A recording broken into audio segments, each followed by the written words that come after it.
থেকে বদলে যাব, এটা একেবারেই সহজ কথা নয়। একেবারেই সব কিছু বদলে ফেলা কঠিন।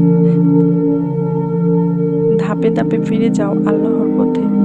প্রথম ধাপ, একটু সময় নাও, শান্ত হয়ে বলো, হে আল্লাহ, আমি আপনাকে চাই। আমি পথ ভুলেছি, কিন্তু ফিরে আসতে চাই। দ্বিতীয় ধাপ, দিনে একটি নামাজ নিয়মিত শুরু করো, ফজর, মাগরিব কিংবা যেটা সহজ মনে হয়, তবে নিয়মিত পড়ো।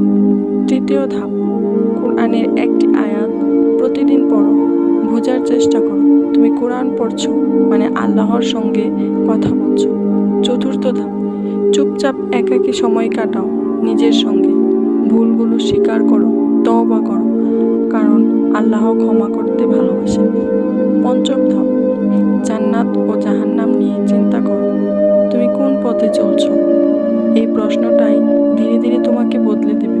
শেষ কথা, ফিরে আসা মানে ধীরে ধীরে বদলে যাওয়া। তুমি যতটা এগিয়ে যাবে, আল্লাহ তোমার দিকে আরো দ্বিগুণ ফিরে আসবেন। তুমি এক কদম এগিয়ে যাও, আল্লাহ তোমার দিকে 10 কদম ফিরে আসবেন।